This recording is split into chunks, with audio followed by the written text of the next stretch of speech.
Hey everyone, this is Mark. I hope you guys are doing fine and safe in their homes, still wearing their masks. And in this presentation, I'm going to be talking about the signs of lying for my multimodal presentation and for my essay 3 for English 205. So, in this presentation, I'm going to be talking about these points. Are we all liars? The consequences of lying, the benefits of lying, and I'm going to show a short video of why do we lie. And finally, is lying beneficial or detrimental? So let's get started. Sir, there was this vagabond man back in 412 BC holding a lamp who uttered these words, "I'm just looking for a single honest man." But throughout his search, he found nothing but rascals and scoundrels. Now, what does that mean? That we are all liars and not a single soul in this world who is clean of lying, who never lied his entire life? When you look at this picture, what's the first thing that comes to your mind? You might be like, oh, that's a cute baby, or that baby is so innocent.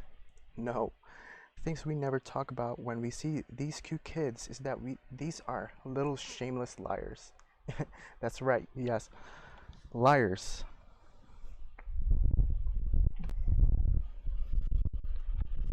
As human beings, research says we lie as early as 2 to 3 years old. If you ever watch little kids when they're crying and when an adult or child's parents are not around anymore, they would stop crying for a second and look around to see if someone is watching, and starts crying again once they see an adult. That right there is a sign of deception. As early as in our toddler or preschool years, no one taught a child how to lie. There's no good parent out there who taught their children to lie, well, maybe to not say something on some situations, or to preserve a relationship, or just be kind and considerate, not to entertain public embarrassment. But to blatantly lie is not normal. It's not normally taught, especially to kids. So who taught them how to lie? Children learned how to hide their toys by themselves in response to selfishness and fake cry to get what they want. It's a part of their development. A quote from a blog post in Psychology Today about when this line began. In 1877, Charles Darwin suggested that children as young as 30 months are capable of lying after seeing his young son trying to deceive him. We are all instinctive liars. On average, people lie at least 3 times in a 10-minute conversation. We're good at it. Lying has been one of our weapons in our arsenal for survival, and we are not the only intelligent creature that can display deception. Mammals such as gorillas are able to lie as well.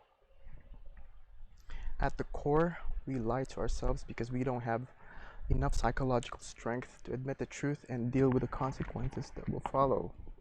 We all know this, and it's obvious. Because most of the time we lie not because we're a bad person, but because of the consequences that will follow is terrifying enough to deny the truth to save ourselves from punishments or embarrassment.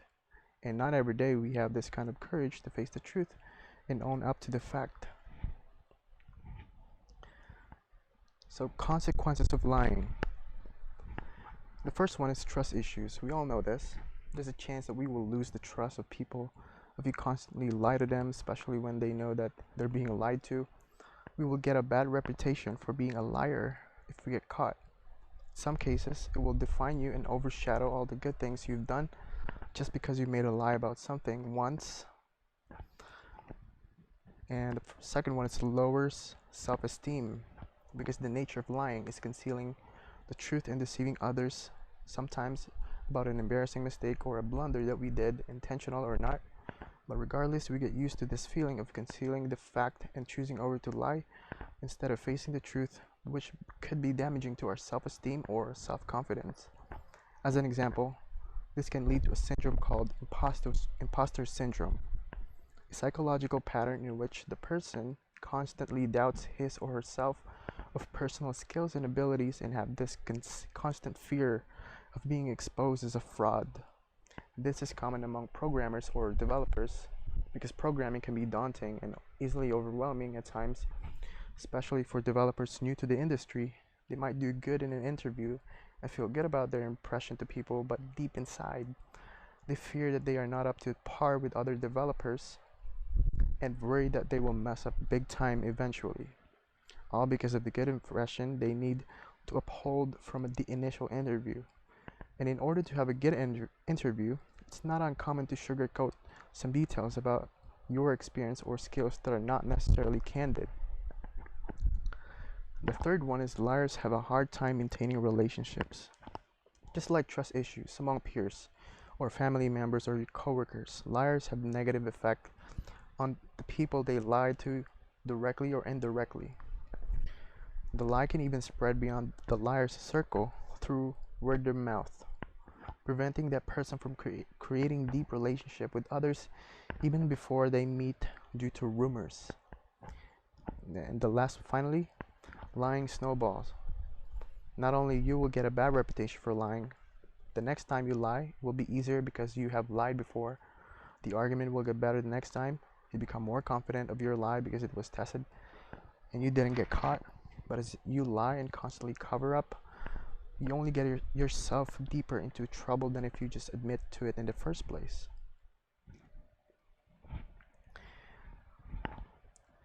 The problem of lying is that it's a hydra.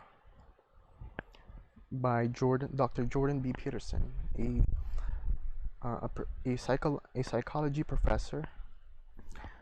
A hydra as a Greek legend with multiple snake-like heads. That once a head has been cut off, two heads will grow from the neck of the decapitated head, multiplying by two. Take the Watergate scandal for one. During the administration of the 37th President Richard Nixon, the break-in scandal of the Democratic National Committee headquarters at Washington, D.C. was denied by the president and consistently covers up the lie one after another, which led to this historic scandal and his resignation as the President of the United States. Some would argue that if Nixon had initially admitted to the scandal, that the turn of events might have been different for him and this would have not become such a scandal.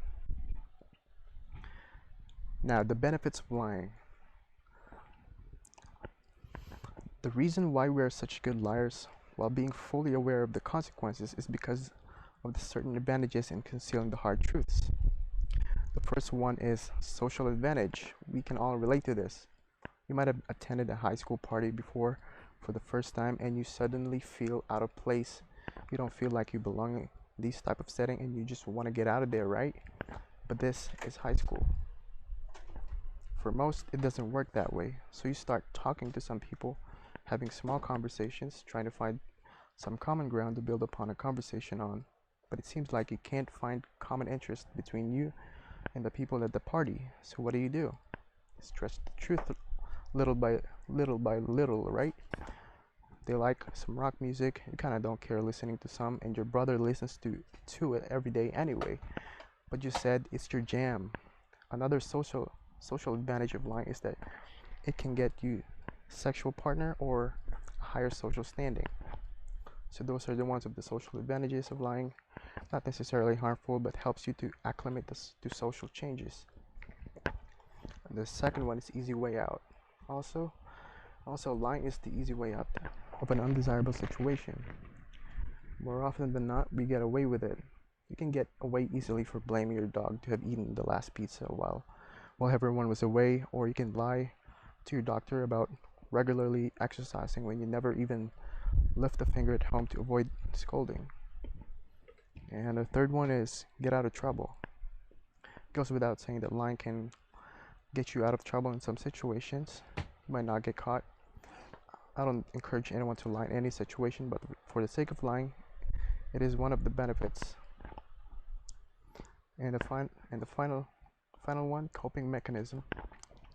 Lying can also be a coping mechanism for people with low self-esteem or who have had traumatic experience. There are times we don't want to bring up our horrible past, so we lie about being okay, but you are still deeply affected by it. And also, lying is beneficial for people with low self-esteem or who does not get along very well with people. They lie about their personal interests to align with the interests of those in their peers, so they can so they can sort of blend in and eventually be a part of a group with common interests. You might not like some of the ideals of that particular group, but you never really know until you experience it firsthand. So there's also a benefit of discovery there as well. A quote from the Scientific American, "The Art of Lying." It shows that lying is a major component of the human behavioral repertoire. Without it, we would have a hard time coping.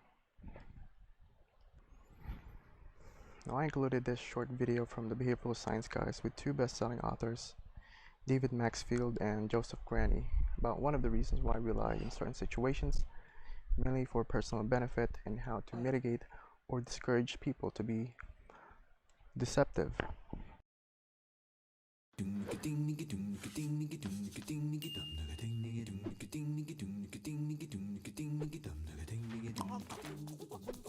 It turns out lying is the natural order of things. We put 15 high school kids into a tempting situation to see if they'd lie. We told them we wanted to test the relationship between height and coordination. That was in fact a lie. First, we measured height. Next, we invited them to toss beanbags through 3 holes of decreasing size. And to make it more interesting, we told them we'd pay them $3 for each beanbag they got through the smallest hole, $2 for middle-sized, and $1 for the biggest hole. And to make it tempting, we asked them to track their own scores. Do you see where we're going with this? But to keep it scientific, we used a hidden camera to watch what really happened. Watch this kid.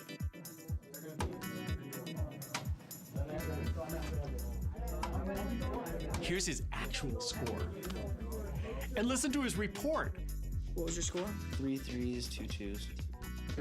That's a 240% lie. But this young man claimed that out of a possible $15, he had earned... What was your score? 16? Yeah. All told, 80% of the subjects lied. And the irony here is that most of these subjects had just finished a Bible study class. So what's going on? Are these just bad kids? Do we lie just because we can? Here's some BS you can use. When we and others lie, we typically attribute it to a moral defect. Well, I do. I think either I'm evil or more likely, he's evil. We watch others tell lies, and we think they must just have a cankered soul. The psychologist Albert Bandura suggests much of our problem isn't moral defect, but moral slumber. In other words, we're capable of making good moral choices, but we just aren't thinking about this choice as a moral one. We're morally asleep. You know, this is a pretty big idea, because if it's true, we need to spend less time judging each other and more effort alerting each other. But would that work? Next, we brought in 15 more kids and gave them the same instructions. The only change this time was we asked them to promise to be honest. We assured them they were on their own, but invited them to indicate their commitment by signing an honor code. That's the moral wake-up call. Now, watch what happens. Here's the star of the high school basketball team, a boy named Jake, and he scores, and he reports 6. He faces humiliation with honesty. In this condition, the results were reversed. This time, 80% told the truth. That's staggering. They traded money for morality willingly. So what's the point? Many of our moral lapses aren't conscious, but mindless. It isn't that we compromise our conscience, it's that our conscience is asleep. It's left the building. We can make the world a more moral place by simply judging less and talking more. We can assume others just aren't aware and give them and us a moral wake-up call. A little nudge to invite them to bring values they already hold to a specific decision. But you have to do it in the right way. Not a lecture, not a command, a polite reminder, preferably prior to the moment of decision. Well, let's say you're getting an estimate for a car repair. Don't shy away from saying, "It's very important to me to be treated fairly. May I have your word that you will look out for my interests?" There's a big message here for leaders.